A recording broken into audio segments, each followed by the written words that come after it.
में कई मुसीबतें आती हैं। कोई इन मुसीबतों से हार जाता है तो कोई इन मुसीबतों का डटकर मुकाबला करता है। ऐसी ही कुछ कहानी है अमेठी के मेहनती उत्कर्ष मिश्रा की। उत्कर्ष मिश्रा सामान्य परिवार में पले बढ़े, लेकिन उनका जज्बा ऐसा कि उन्होंने आज दर्जनों लोगों को रोजगार की मुहिम से जोड़ रखा है। अमेठी जनपद के गौरीगंज कस्बे के रहने वाले उत्कर्ष मिश्रा पोल्यूशन फ्री चीज़ें बनाते हैं। ये कैरी बैग और हैंडबिल के साथ अन्य चीज़ें बनाते हैं और इसको बाज़ारों में सप्लाई की जाती है। उत्कर्ष मिश्रा ने पोस्ट ग्रेजुएट तक की तैयारी करने के बाद, पढ़ाई करने के बाद PCS और NDA जैसे तमाम परीक्षा परिणामों में अपनी किस्मत आजमाई, लेकिन उसमें जब उन्हें सफलता नहीं मिली तब भी उन्होंने हार नहीं मानी और अपने पैर पर खड़े करने की सोचकर उन्होंने अपना खुद का रोजगार शुरू किया। मार्च में शुरू हुए रोजगार ने आज सफलता की ओर अपनी कहानी गढ़ दी है।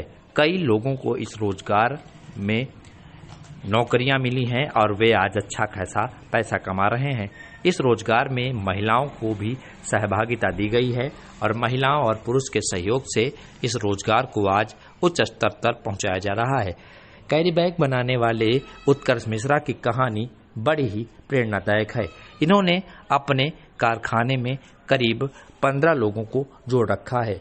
आपको बता दें कि पुरुष और महिलाओं के साथ मिलकर इन्होंने अपने रोजगार की शुरुआत की।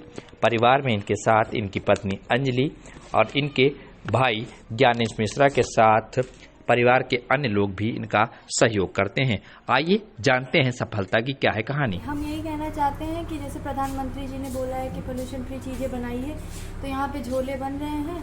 हम लोग भी काम करते हैं, हम यहाँ पे सिलाई का काम करते हैं और हमारे साथ एक दीदी और है, वो जैसे झोला बन के आता है उसको कलेक्ट करती हैं। तो हम लोगों को भी एक रोजगार मिल गया है और घर से नज़दीक है, तो इस वजह से हम लोग को भी काम करने में आसानी होती है। अच्छी पहल है सर, बहुत अच्छी पहल है। थोड़ा आमदनी होने लगी है, हम लोगों को भी किसी से मांगना नहीं पड़ता, कुछ अपने पैर पे खड़े हो गए हैं। प्रधानमंत्री जी का इसलिए शुक्रिया अदा करते हैं कि उन्होंने हमको लोन पास करवाया है। ठीक, नाम है आपका? मेरा नाम उत्कर्ष मिश्रा है, मैं प्रोप्राइटर हूँ राजमाता एंटरप्राइजेज का। कैरी बैग, जैसा कि केंद्र सरकार द्वारा 1 जुलाई सन 2022 से पॉलीथीन को बैन करने के बाद जो यहाँ के शॉपकीपर थे या फिर जो भी लोग थे उनको काफ़ी कठिनाइयों का सामना करना पड़ा और इस ज़िले में किसी भी तरह से इस प्रकार की सुविधा नहीं थी जिससे सुगम हो सके उनको अपने सामान को देना।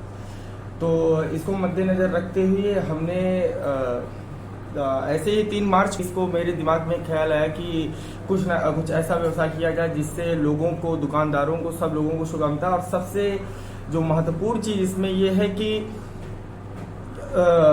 बिल्कुल पॉल्यूशन फ्री है, किसी भी प्रकार का प्रदूषण नहीं होना है, इन्वायरमेंटल फ्रेंडली, इको फ्रेंडली ये सारी चीज़ें हैं। और जो भी चीज़ें हैं प्रदूषण नाम मात्र का इसमें होना है।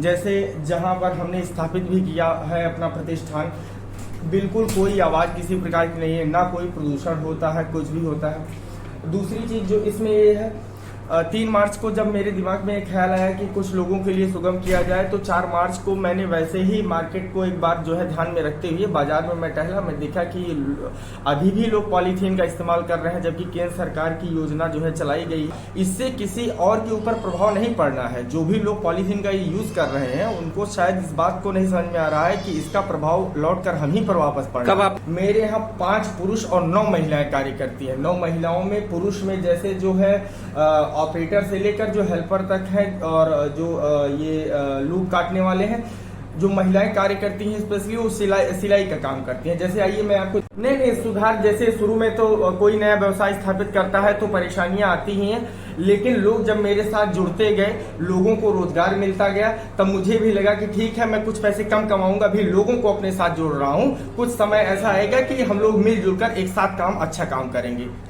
ठीक है, थैंक यू।